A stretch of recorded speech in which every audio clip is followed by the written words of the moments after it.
Hello students, now in today's polyphase transformer and AC rotating machines in unit 3 alternator, we are going to study about the construction of the alternator.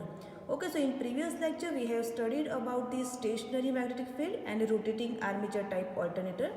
यानी कि हमने magnetic field को stationery रखते हैं और armature को rotating यानी कि रोटर पर रखते हैं. इस टाइप का कंस्ट्रक्शन हमने पढ़ा था. अब आज के लेक्चर में हम लोग stationary armature and rotating field type alternator के बारे में स्टडी करेंगे. यानी कि जो आर्मेचर होता है उसको स्टेटर पर रखा जाता है और जो फील्ड होता है उसको रोटर के ऊपर रखा जाता है. तो यहाँ पे ये डायग्राम दिखाया गया है. डायग्राम में आप देख सकते हो ये जो है वो कोर है जिसको हम बोलेंगे योक या तो उसको फ्रेम भी बोला जाता है. उसके अंदर जो इंटरनल पेरिफेरी रखते हैं वो आर्मेचर है. ओके, यहाँ पे इंटरनल पेरिफेरी जो रहेगी आर्मेचर कोर की उसके अंदर स्लॉट्स और टीथ बनाए जाते हैं. ये जो पोर्शन है उसको हम बोलेंगे टीथ, जबकि ये जो पोर्शन है उसको हम बोलेंगे स्लॉट. स्लॉट्स जो रहेगा उसके अंदर आर्मेचर वाइंडिंग को रखा जाता है. आर्मेचर वाइंडिंग जो है उसको कॉपर मटेरियल का बनाया जाता है. तो सबसे पहले हम देखेंगे कि जो मेन पार्ट्स हैं यानी कि stator frame,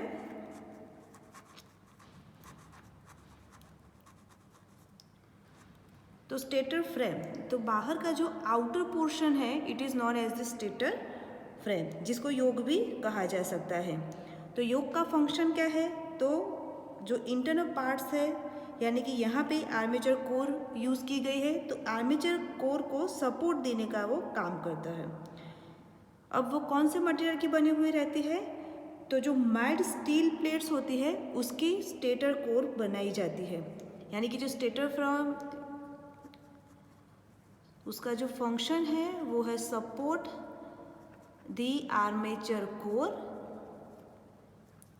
and it is made up of the mild steel plates.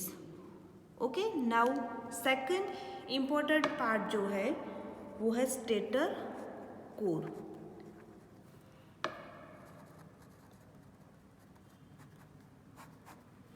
Okay, तो स्टेटर कोर जो है वो सिलिकॉन स्टील की बनाई जाती है और लेमिनेटेड रहती है.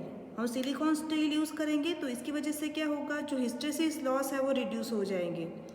और लेमिनेशंस प्रोवाइड करे हैं तो इसकी वजह से क्या होगा, एडी करंट लॉस है वो रिड्यूस हो जाएंगे. तो इसकी वजह से जो यहाँ पे हम एडी करंट लॉस है मीन्स जो टोटल आयरन लॉस है वो रिड्यूस हो जाएगी.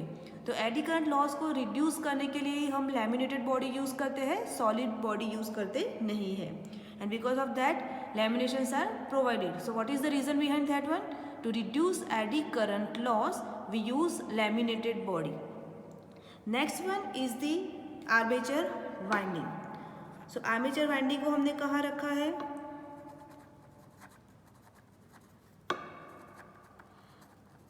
तो आर्मेचर कोर जो है उसके अंदर स्लॉट्स और टीथ बनाए जाते हैं और जो स्लॉट्स है उसके अंदर आर्मेचर वाइंडिंग को रखा जाता है.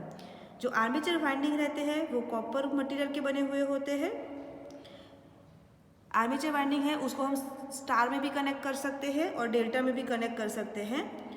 और बाद में जो वाइंडिंग्स होते हैं उसकी जो लीड्स होती है उसको टर्मिनल बॉक्स तक लाई जाती है. नेक्स्ट जो मेन इम्पोर्टेंट पार्ट है वो है रोटर. ओके, तो जब भी हम स्टेशनरी आर्मेचर और रोटेटिंग फील्ड टाइप ऑल्टरनेटर का कंस्ट्रक्शन यूज़ करते हैं तो उसमें दो टाइप के रोटर्स पाए जाते हैं. एक जो रहता है वो रहता है प्रोजेक्टेड पोल रोटर और दूसरा जो रहता है वो है सिलिंड्रिकल रोटर. सो प्रोजेक्टेड पोल रोटर और जो सेकंड वन रहता है सिलिंड्रिकल रोटर. यानी कि दो टाइप के रोटर हम यूज़ करते हैं. तो सबसे पहले हम प्रोजेक्टेड पोल टाइप का जो रोटर रहता है उसका कंस्ट्रक्शन कैसा होता है उसके बारे में स्टडी करेंगे. तो प्रोजेक्टेड पोल रोटर, दूसरा रहेगा सिलिंड्रिकल रोटर. ओके, तो अब जो प्रोजेक्टेड पोल रोटर रहता है उसके अंदर जो फील्ड वाइंडिंग होती है वो पोल्स के ऊपर वाउंड की जाती है। जो नंबर ऑफ पोल्स रहते हैं वो 4 या 4 से ज़्यादा रहते हैं। रोटर का जो डायमीटर रहता है वो ज़्यादा रहता है, जबकि उसकी एक्सियल लेंथ होती है वो कम रहती है। इस टाइप का जो रोटर कंस्ट्रक्शन रहता है वो मोस्टली जहाँ पे लो स्पीड चाहिए होती है वहाँ पे इसका यूज़ किया जाता है। मीन्स मोस्टली जो वाटर टर्बाइंस रहते हैं, डीजल इंजन रहते हैं, यहाँ पे प्रोजेक्टेड पोल रोटर का यूज़ किया जाता है। यानी कि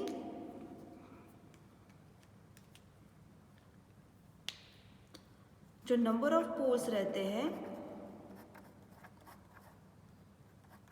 वो 4 और मोर देन 4, उसकी जो डायमीटर रहता है वो ज़्यादा रहता है, जबकि उसकी एक्सियल लेंथ जो है वो कम रहती है।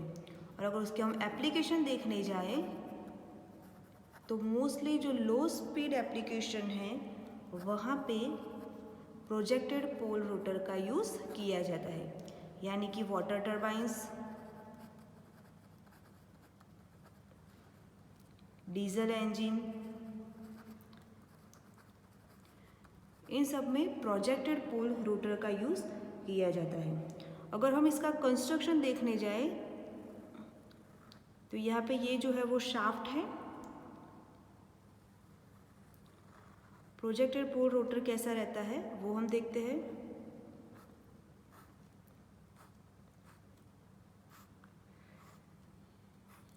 ये जो है 4 पोल प्रोजेक्टेड पोल रोटर है।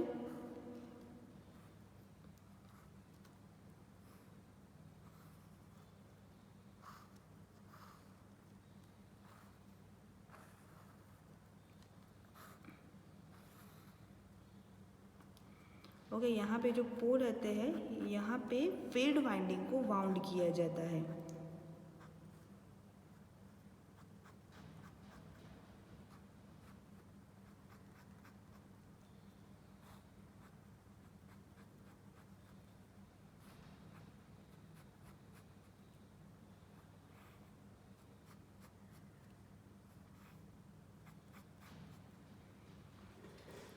ओके, तो यहाँ पे आप देख सकते हो ये जो है वो शाफ्ट है। शाफ्ट के बाहर यहाँ पे जो सर्कल आपको दिख रहा है वो है स्लिप रिंग है।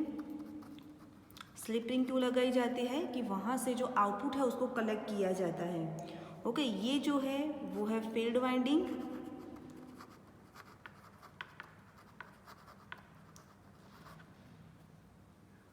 और ये जो है उसको हम बोलेंगे पोल। टोटल कितने पोल है? 1, 2, 3 एंड 4, यानी कि 4 पोल प्रोजेक्टेड पोल रोटर का ये कंस्ट्रक्शन दिखाया है। इसको हम सैलिएंट पोल टाइप रोटर भी बोल सकते हैं। अब यहाँ पे अगर आप देखोगे तो जो शाफ्ट रहता है, ओके, तो शाफ्ट जो होता है उसके ऊपर हब को फिट किया जाता है और हब को फिट करने के लिए की का यूज़ किया जाता है। जो पोल के जो लैमिनेशंस होते हैं उसको एक दूसरे के साथ रिवेट्स के हेल्प से एकदम टाइट किया जाता है और उसके बाद जो हब रहता है उसके ऊपर पोल को फिट किया जाता है।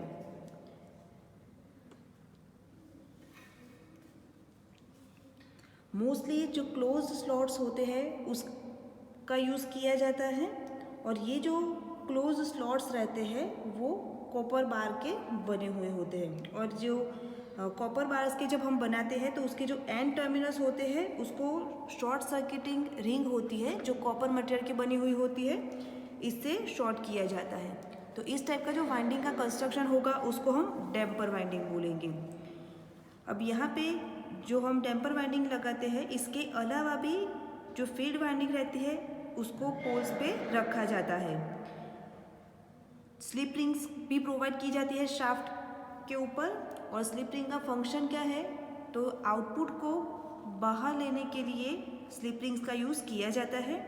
स्लिप रिंग्स जो रहती है वो ब्रास की बनी हुई होती है और वहाँ पे डीसी सप्लाई दिया जाता है।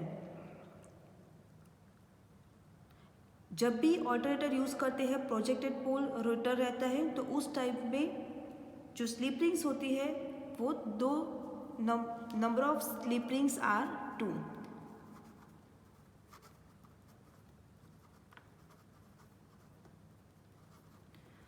अगर प्रोजेक्टेड पोल रोटर रहता है then we will use number of slip rings is equal to 2, यानी कि 2 स्लिप रिंग्स का यूज़ किया जाता है। सेकंड है सिलिंड्रिकल रोटर। तो सिलिंड्रिकल रोटर जो रहता है उसके अंदर 2 ही पोल का यूज़ किया जाता है, यानी कि 2 पोल के लिए ही सिलिंड्रिकल रोटर को डिज़ाइन किया जाता है। जो उसकी एप्लीकेशन है मोस्टली हाई स्पीड के अंदर उसका यूज़ किया जाता है। तो इसकी वजह से प्रोजेक्टेड पोल टाइप जो रोटर कंस्ट्रक्शन रहता है वो यहाँ पे यूज़ कर सकते नहीं हैं, क्योंकि क्या होगा कि जब भी प्रोजेक्टेड पोल टाइप का अगर हम रोटर यूज़ करते हैं ओके, और अगर वो स्पीड से रोटेट होता है तो इसकी वजह से क्या उसका सेंटर पार्ट होगा वहाँ पे सेंट्रीफ्यूगल फोर्स लगता है, और इसकी वजह से सेंट्रीफ्यूगल फोर्स की वजह से जो उसका पूरा कंस्ट्रक्शन होता है वो डैमेज हो जाता है। इसके अलावा भी क्या होगा कि विंडेज लॉसेस होते हैं वो भी प्रोजेक्टेड टाइप कंस्ट्रक्शन का जो रोटर होगा उसमें ज़्यादा लगते हैं। तो इसकी वजह से जो प्रोजेक्टेड पोल टाइप जो रोटर रहता है उसका हम हाई स्पीड पे यूज़ कर सकते नहीं है, और इसीलिए सिलिंड्रिकल रोटर का यूज़ किया जाता है। तो यहाँ पे जो नंबर ऑफ पोल्स रहेंगे वो फिक्स्ड रहेंगे और इट इज़ 2। जो डायामीटर रहेगा वो कम रहेगा, जबकि उसकी जो एक्सियल लेंथ है वो ज़्यादा रहेगी। अगर हम एप्लीकेशन देखने जाएं तो हाई स्पीड एप्लीकेशन में इस टाइप के रोटर का यूज़ होता है, यानी कि सिलिंड्रिकल रोटर का यूज़ किया जाता है। और मोस्टली जो स्टीम टरबाइंस रहते हैं वहाँ पे सिलिंड्रिकल रोटर का यूज़ किया जाता है।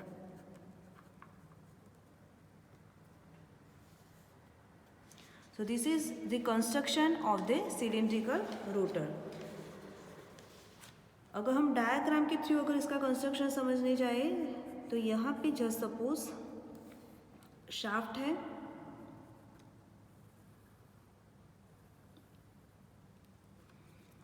यहाँ पे हम जो डायग्राम बनाएंगे उसमें फील्ड वाइंडिंग को दिखाएंगे नहीं।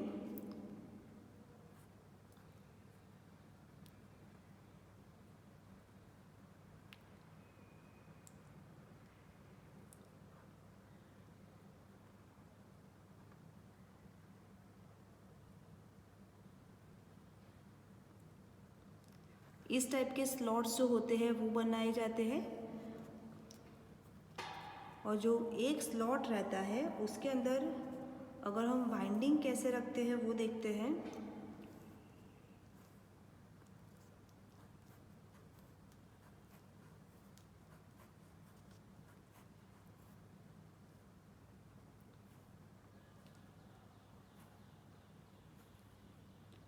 यानी कि जब भी सिलिंड्रिकल रोटर का हम यूज़ करते हैं तो डैम्पर बार्स को रखने के लिए स्पेस दी गई होती है।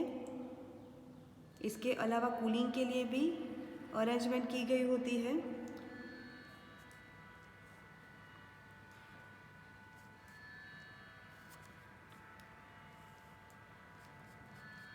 ओके, यहाँ पे ये जो है वो स्टील वेजेस हैं। देखते हैं डिटेल में कि कैसे ये का कंस्ट्रक्शन होता है। तो यहाँ पे आप देख सकते हो कि जो स्लॉट्स है वो उसकी जो डेप्थ है वो ज़्यादा है, यानी कि रोटर स्लॉट्स आर डीप, और जो स्लॉट्स होते हैं उसको पूरी पेरिफेरी पे कट नहीं किए गए होते। यहाँ से यानी कि जो प्रोजेक्टेड पोल रोटर में हम क्या कहते थे कि जो भी स्लॉट्स और टीथ जो हम बनाते हैं ओके, तो इस टाइप के पूरे अंदर स्लॉट्स और टीथ बनाते हैं। बट जब भी सिलिंड्रिकल रोटर होगा तो उस टाइम पे क्या करते हैं कि इतने ही स्लॉट्स और टीथ पूरे उसका जो एरिया रहता है उसकी जो पूरी पेरिफेरी रहती है वहाँ पे स्लॉट्स और टीथ नहीं बनाए जाते, बट जो कुछ पोर्शन रहता है पेरिफेरी का उसमें ही स्लॉट्स और टीथ बनाए जाते हैं। जो शाफ्ट रहता है उसके ऊपर 2 स्लिप रिंग्स का यूज़ किया जाता है। अब यहाँ पे एक स्लॉट दिखाया गया है। ओके, यहाँ पे ये जो स्लॉट्स है उसका पूरा जूमिंग व्यू दिखाया गया है। तो इसके अंदर आप देख सकते हो कि यहाँ पे ये जो है वो मिका इंसुलेशन है।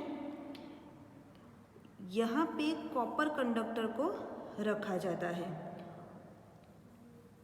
This one is the area for the copper conductor.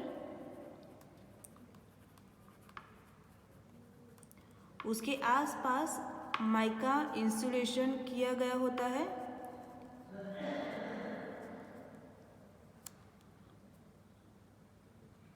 यहाँ पे ये जो पोर्शन है सबसे ऊपर, ओके, यहाँ पे डैम्पर बार्स को रखा जाता है। ओके, हमने देखा कि अल्टरनेटर में डैम्पर वाइंडिंग का यूज़ किया जाता है। तो यहाँ पे जो डैम्पर बार्स है उसको रखने के लिए अलग से स्पेस रखी हुई होती है। और जो डैम्पर बार्स होते हैं वो एंड पे शॉर्टेड रहते हैं। जो स्लॉट्स जो पूरा रहता है, ओके, ये पूरा एक स्लॉट है। तो जो स्लॉट है उसके सबसे बाहर वेज रखा जाता है। यहाँ पे जो वेज यूज़ किया गया है वो स्टील वेज है।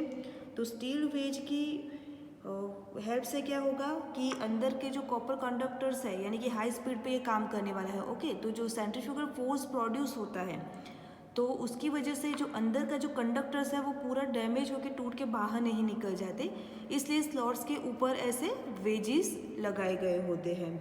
ये जो पोर्शन है वो कूलिंग के लिए यूज़ किया जाता है, जिसको हम सब स्लॉट बोलते हैं।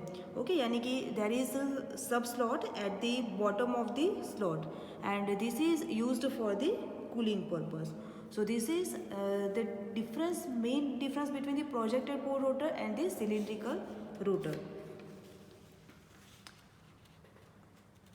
अगर अब हम वर्किंग देखने जाए कि ऑल्टरनेटर काम कैसे करता है, okay, so first of all we revise the difference between the projected pole rotor and the cylindrical rotor. तो दोनों टाइप के जो रोटर है उसमें कंस्ट्रक्शन के हिसाब से क्या डिफरेंस है. तो आप बोल सकते हो कि जो प्रोजेक्टेड पोल रोटर रहता है उसमें नंबर ऑफ पोल्स होते हैं वो 4 या 4 से ज़्यादा रहते हैं.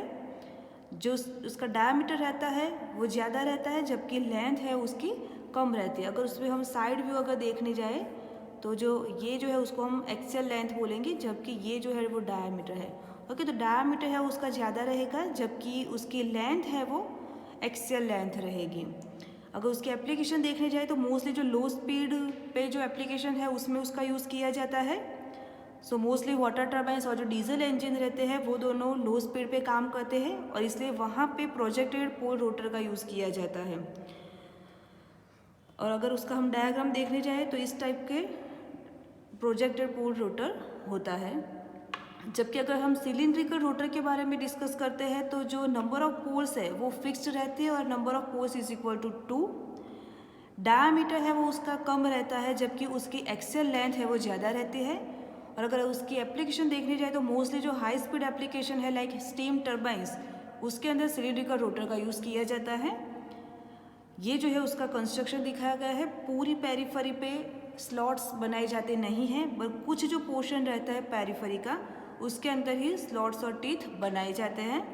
यहाँ पे एक स्लॉट है उसका जूमिंग व्यू दिखाया गया है, जिसमें डैम्पर बार्स को रखने के लिए अलग से प्रोविज़न दिया हुआ होता है, वेज को रखने के लिए पूरा अलग से प्रोविज़न दिया है. यहाँ पे ये जो पोर्शन है वो कूलिंग के लिए यूज़ किया जाता है.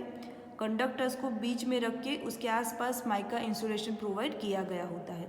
So this is the difference between projected pole rotor and the cylindrical rotor. Now if we are going to study about the working, कि वर्किंग कैसे करेगा. तो फील्ड वाइंडिंग जो रहती है उसको ऑल्टरनेटर में डीसी सप्लाई दिया जाता है.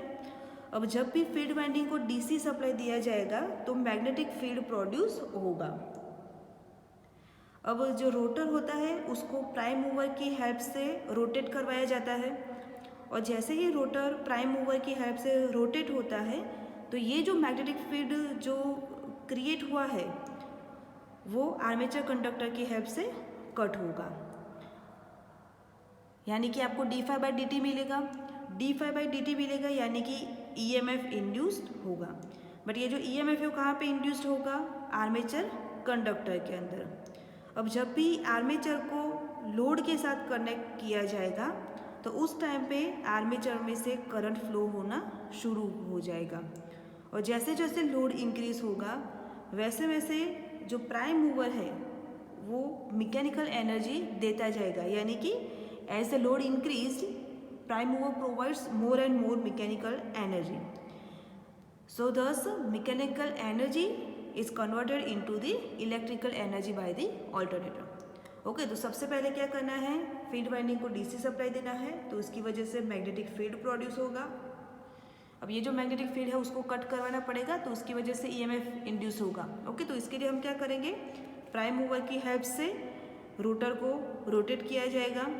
जैसे ही रोटर रोटेट होगा तो इसकी वजह से मैग्नेटिक फील्ड कट होगा, मैग्नेटिक फील्ड कट होगा तो EMF इंड्यूस होगा, यानी कि EMF है वो आर्मेचर कंडक्टर्स में इंड्यूस होगा। अब आर्मेचर को लोड के साथ कनेक्ट करेंगे, means we are providing the close part to the circuit. Okay, तो जैसे ही लोड के साथ आर्मेचर को हम कनेक्ट करेंगे तो इसकी वजह से करंट है वो आर्मेचर में से फ्लो होना शुरू हो जाएगा। अगर हम लोड को इंक्रीज करते हैं तो प्राइम मूवर जो मैकेनिकल एनर्जी देगा वो बढ़ती जाएगी, मीन्स धीरे धीरे जो मैकेनिकल एनर्जी है वो इलेक्ट्रिकल एनर्जी में कन्वर्ट होना शुरू हो जाएगी। Means by using alternator mechanical energy is converted into electrical energy, but यहाँ पे जो सप्लाई मिलेगा, हमें जो पावर मिलेगा वो AC होगा। Okay, so this is the working of the alternator. Now if we compare rotating type alternator, यानी rotating field type alternator and rotating armature type alternator, so let us study about the difference between these two types alternators. So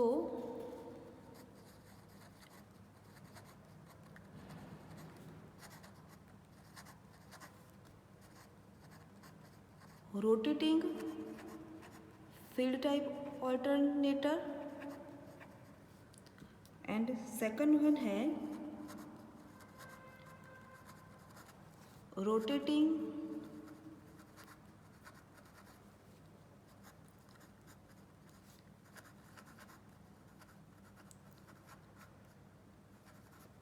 armature type alternator. Okay, तो अब rotating field है तो यहाँ पे first point हम लिख सकते हैं कि फील्ड रोटेटिंग है तो आर्मेचर क्या होगा, स्टेटर पे रहेगा, और जो फील्ड है वो रोटर पे रहेगा, यानी कि आर्मेचर इज ऑन स्टेटर जबकि फील्ड ऑन द रोटर, तभी जाके हमें रोटेटिंग फील्ड मिलेगा। ओके, तो सेम वे यहाँ पे क्या होगा, आर्मेचर रोटर पे रहेगा जबकि फील्ड पोल्स जो है वो स्टेटर पे रहेगा। अब सेकंड, तो यहाँ पे फील्ड है वो रोटेटिंग है, यानी कि आर्मेचर है वो स्टेशनरी है। तब आर्मेचर अगर स्टेशनरी होगा तो उसका हमें क्या बेनिफिट मिलेगा कि हम आर्मेचर को हाई वोल्टेज के लिए इंसुलेट कर सकते हैं। So here armature is stationary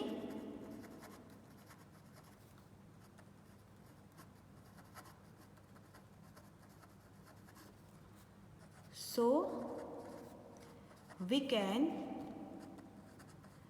insulate armature for high voltage। तो यहाँ पे क्या होगा कि जो आर्मेचर है वो रोटेटिंग है और इसकी वजह से हाई वोल्टेज पे उसको इंसुलेट करना पॉसिबल नहीं है। तो यहाँ पे हम दूसरा पॉइंट लिख सकते हैं, as the armature is rotating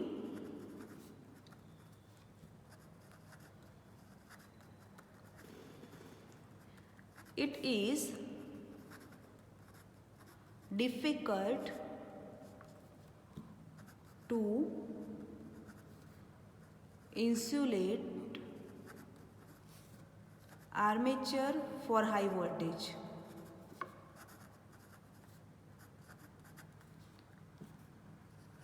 okay, अब third point. Okay, third point अगर हम देखते हैं तो जो हाई पावर रेटिंग होते हैं उसके लिए ऑल्टरनेटर को अगर हम डिज़ाइन करते हैं तो उस टाइम पे हमें आर्मेचर स्टेशनरी चाहिए होता है। तो ये बेनिफिट हमें यहाँ पे मिलेगा, यानी कि आर्मेचर अगर स्टेशनरी है, if armature is stationary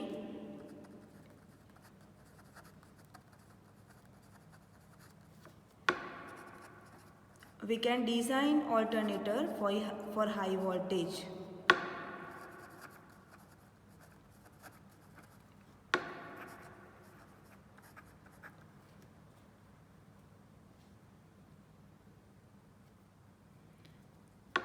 High voltage, high power rating.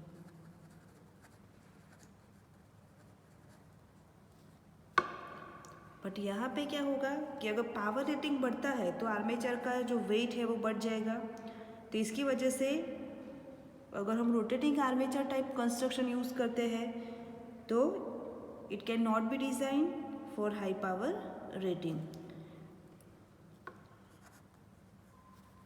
S for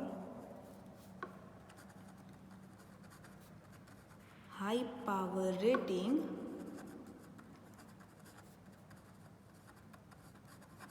weight of alternator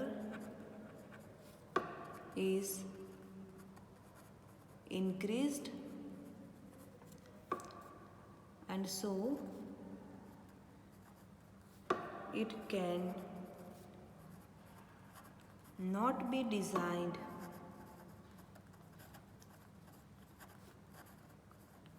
for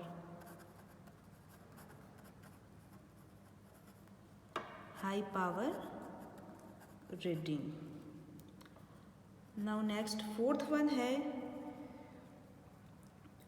कि अगर हम टू पोल रोटर का यूज़ कर रहे हो, okay, rotating field type alternator लेते हैं और अगर उसके अंदर हम टू पोल रोटर का यूज़ कर रहे हैं तो वो सिलेंड्रिकल टाइप का रोटर होगा, और अगर 4 या उससे ज़्यादा नंबर ऑफ पोल्स का यूज़ करते हैं तो सैलिएंट पोल टाइप का यूज़ करना पड़ेगा। ओके, यानी कि अगर टू पोल रोटर है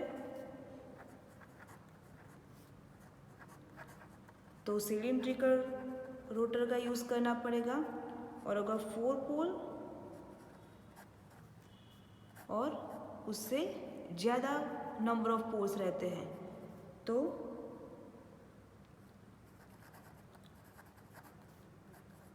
सैलिएंट पोल रोटर का यूज़ करना पड़ता है। जबकि रोटेटिंग आर्मेचर टाइप ऑल्टरनेटर में क्या बेनिफिट रहेगा कि कितने भी नंबर ऑफ पोल्स ले लो, जो रोटर का कंस्ट्रक्शन है वो सेम रहेगा, यानी कि construction of rotor will be same. Construction of rotor is similar for any number of poles, यानी कितने भी नंबर ऑफ पोल्स लो, जो रोटर का कंस्ट्रक्शन है वो सेम रहेगा। जबकि रोटेटिंग फील्ड टाइप ऑल्टरनेटर का आप यूज़ करते हो तो उसमें रोटर के 2 टाइप्स आ जाएंगे, सिलिंड्रिकल और सैलिएंट पोल रोटर। अगर 2 पोल रोटर ले रहे हो तो सिलिंड्रिकल रोटर लेना पड़ेगा, और अगर 4 पोल या उससे ज़्यादा पोल्स का रोटर ले रहे हो तो आपको सैलिएंट पोल रोटर का यूज़ करना पड़ता है। नेक्स्ट वन है कि अगर रोटेटिंग फील्ड टाइप ऑल्टरनेटर का यूज़ करते हैं तो जो स्लिप रिंग्स होगी वो 2 ही होगी, यानी कि number of slip ring is equal to 2। जबकि अगर रोटेटिंग आर्मेचर टाइप ऑल्टरनेटर का यूज़ करते हैं तो अगर सिंगल फेज लेते हो तो नंबर ऑफ स्लिप रिंग्स 2 रहेगी। अगर 3 फेज डेल्टा कनेक्शन ले रहे हो तो इसके लिए जो नंबर ऑफ स्लिप रिंग्स है वो 3 रहेगी, और अगर 3 फेज स्टार कनेक्शन ले रहे हो तो नंबर ऑफ स्लिप रिंग्स है वो 4 रहेगी। यानी कि रोटर पे 2, 3 या 4 स्लिप रिंग्स हो सकती है अगर सिंगल फेस होगी, तो 2, अगर 3 फेज डेल्टा कनेक्शन होगा तो नंबर ऑफ स्लिप रिंग्स 3, अगर 3 फेज स्टार कनेक्शन होगा तो number of slip rings will be 4.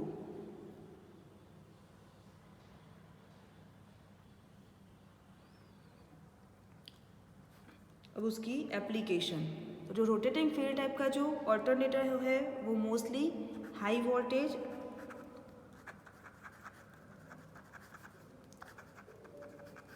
High power के लिए यूज़ की जाती है, यानी कि पावर स्टेशंस में जो ऑल्टरनेटर यूज़ होते हैं वो rotating field type alternator use होते हैं. जबकि अगर हम रोटेटिंग आर्मेचर टाइप के ऑल्टरनेटर देखने जाए तो ये मोस्टली लो पावर के लिए यूज़ होते हैं. तो इसकी वजह से मोस्टली जो लेबोरेटरी में जो ऑल्टरनेटर्स यूज़ होते हैं वो इस टाइप के होते हैं, यानी कि for medium voltage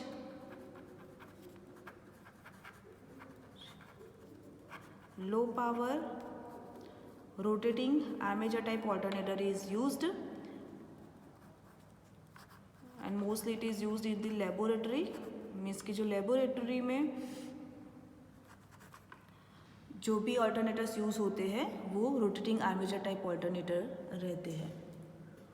So this is the difference between rotating field type alternator and rotating armature type alternator.